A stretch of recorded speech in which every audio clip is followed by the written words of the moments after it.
Eh bien salut les gars, comment allez-vous? Pour ma part ça va super. Je vous propose aujourd'hui une nouvelle vidéo et je vous propose un nouveau top 5. Donc on se retrouve pour je pense le 5e ou 6e épisode de ma série de top 5. Peut-être plus. Et je voudrais faire un top 5 consacré à Black Ops 3 par rapport à la bêta, même si elle est passée depuis un bon moment. Je vais faire un top 5 des armes de Black Ops 3. Donc déjà n'oubliez pas que c'est mon avis personnel, que vous pourrez être totalement en désaccord avec moi. L'objectif c'est ça, c'est qu'on débatte ensemble. Donc vous mettez vos top 5 dans l'espace des commentaires et vous pouvez aussi me suggérer un prochain top 5, un prochain thème, que ce soit zombie, campagne ou multijoueur. C'est avec plaisir que je prends vos suggestions. Vous êtes déjà nombreux à m'en avoir proposé et je les ai toutes en tête. On va commencer donc en 5e position avec la Weevil de Black Ops 3 que j'ai pu tester dans cette bêta.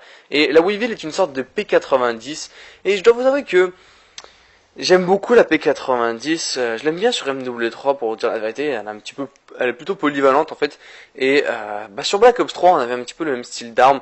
C'est sûr que sur une grande map, à longue distance, ça manquait de punch, c'est ça que j'aimais pas, c'est que des fois tu essaies de tirer, juste tu gagnais pas le duel alors que tu devais le gagner. Manque un petit peu de dégâts, mais globalement c'est vraiment bien, tu peux beaucoup rusher. Tu peux vraiment attaquer et être agressif par le fait que tu as 50 balles dans ton chargeur, que tu as des dégâts vraiment ok pour une SMG et que tu as surtout 50 balles et une bonne cadence. Ça te permet de juste jamais lâcher le combat, toujours être au feu de l'action. C'est le type d'arme que j'aime bien. Sur une petite map comme Nuketown par exemple ou Raid ou n'importe quelle autre map, c'est le genre d'arme qui vraiment vous permet de réaliser des gameplays exceptionnels. En 4e position, je voudrais mettre l'ARK-7. Alors l'ARK-7 c'est une sorte d'AN-94 ou d'AK-47 globalement. Des dégâts élevés mais incroyablement élevés. Une cadence de tir assez mauvaise, une précision plutôt correcte. C'est l'AK-47 tout craché. L'AN-94. L'AN-94 est l'arme avec laquelle j'ai le plus de kills sur Black Ops 2. Mais le problème de cette ARK, j'ai trouvé qu'il manquait beaucoup de précision comparé à la N94. La N94 avait largement plus de précision que la RK7 et je le sentais vraiment dans le gameplay.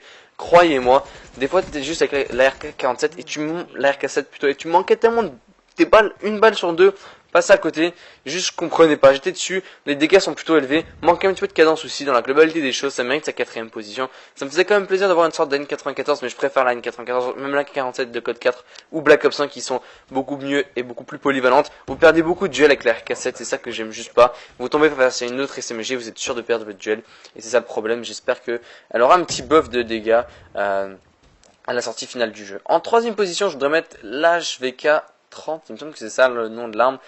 C'est probablement l'arme qui mérite le plus sa place. Honnêtement, les gens parlent pas assez de cette arme. Et je pense que je le dis pas assez, mais elle mérite une place. Elle mérite d'être une arme qui a un minimum de regard des gens. Les gens ils se disent ouais c'est une bonne arme, ouais elle mérite cette place, etc., etc.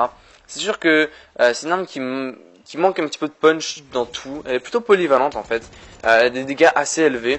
Et moi j'aime beaucoup les fusils d'assaut. Et c'est ce type de fusil d'assaut que j'apprécie tout particulièrement. Qui a des dégâts plutôt élevés, une bonne précision, une cadence plutôt respectable. C'est juste fun à utiliser. Je pense que c'est une arme que les gens n'ont pas assez regardé durant cette bêta. Ils sont passés à côté. Je sais pas si je suis le seul qui est confortable avec cette arme ou si les gens n'y ont juste pas assez joué ou finalement, vous savez, on a tous un petit peu notre style d'arme. Je vais mettre une arme en première position ou en 2e position que vous n'aimerez probablement pas. Mais globalement, l'HVK c'était une surprise pour moi, honnêtement. Les gens n'y jouaient pas, n'y parlaient pas, et c'était juste une arme qui est plutôt polyvalente. Voilà, comme je l'ai dit, c'est une arme qui s'adapte à tout style, à tout mode de jeu, à tout style de map, à tout style de joueur. C'est plutôt l'arme, je pense, que j'ai trouvé le plus polyvalente dans cette bêta, et c'est elle qui mérite quand même cette 3e position sur cette dernière position du podium. Et en 2e position, je vais mettre la Razorback. Alors la Razorback, ça a été quand même vraiment un coup de cœur. J'ai ressenti une sorte de mélange de MTAR et d'une autre arme, je ne saurais vous dire. Cette SMG a un goût de fusil d'assaut, un arrière-goût de fusil d'assaut, a des dégâts plutôt élevés, a une cadence de tir moyenne et a une précision plutôt bonne. Finalement, on a une sorte j'ai l'impression en fait d'avoir en fait dans les statistiques une sorte de peacekeeper, vous savez, où est-ce que les dégâts sont quand même juste ok pour une SMG. Même sont plutôt bons pour une SMG, la cadence est plutôt bonne, la précision est vraiment bonne. On avait une sorte de mélange de fusil d'assaut et d'SMG. Et comme j'ai dit, ça m'a beaucoup fait penser à la MTAR. Son physique m'a fait penser à la MTAR, ses statistiques m'ont fait penser à la MTAR. Globalement, c'est une arme que j'ai juste appréciée. Elle était vraiment fun à utiliser, c'était un grand plaisir. Et c'est une arme qui est aussi super polyvalente. Je pense que c'est une sorte de... C'est l'arme la plus polyvalente des SMG. C'est vraiment fun. Vous pouvez jouer sur des grandes maps avec, vous allez un petit peu galérer à des grandes distances, mais globalement vous allez vous faire plaisir. Elle est autant adaptée pour une map comme super petite comme Nuketown, pour une map moyenne ou même grande, mais pour une énorme map où est-ce qu'il y aura beaucoup de longues distances, ça va être un petit peu la galère. Mais franchement c'est juste fun à utiliser et elle mérite la deuxième position. Mais en première position, qui est pour moi mon coup de cœur, c'est la Man-O-War. Alors j'ai déjà fait une vidéo dessus, comme quoi je trouvais que c'était une très bonne arme. Beaucoup de gens disent juste ouais la Man-O-War elle est bien, elle est bien. J'ai pas vu beaucoup de personnes dire que c'est une arme de merde, mais les gens, je pense que la plupart d'entre vous mettraient cette arme en je sais pas en 5ème, 6ème, peut-être plus bas en position, parce que c'est une arme qui est pas polyvalente. Elle a des dégâts extrêmement élevés, mais elle a une cadence de tir très mauvaise. Je pense que c'est la deuxième pire des fusils d'assaut si je compte pas les semi-automatiques. Donc la cadence de tir n'est pas très présente. Donc quand vous allez tomber au corps à corps, vous allez vous faire démolir. Mais c'est une arme qui est juste super fun à utiliser. Elle mérite beaucoup d'attention. Elle est plutôt polyvalente. Enfin, polyvalente sur des grandes maps. T'as des bons dégâts, vraiment. Et la précision est juste là. Vous manquez jamais vos adversaires. Croyez-moi.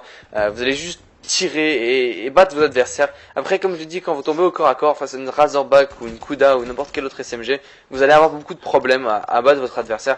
Mais franchement, sur des grandes maps, vous allez être automatiquement gagnant à tous vos duels. Cette arme est juste super. C'est mon type d'arme et je l'adore. Voilà, ça va être tout pour ce top 5. J'espère qu'il vous aura plu. Vous me donnerez votre top 5 des armes de la bêta dans l'espace des commentaires. J'ai envie de donner une mention spéciale au Locus qui était vraiment fun à utiliser. Plutôt bon, plutôt rapide. C'était un sniper, c'est que c'est ça, un sniper comme ça qu'on veut. Donc j'espère que la vidéo vous aura plu. Je vous dis ciao les gars et je vous retrouve très prochainement pour d'autres vidéos. Peace!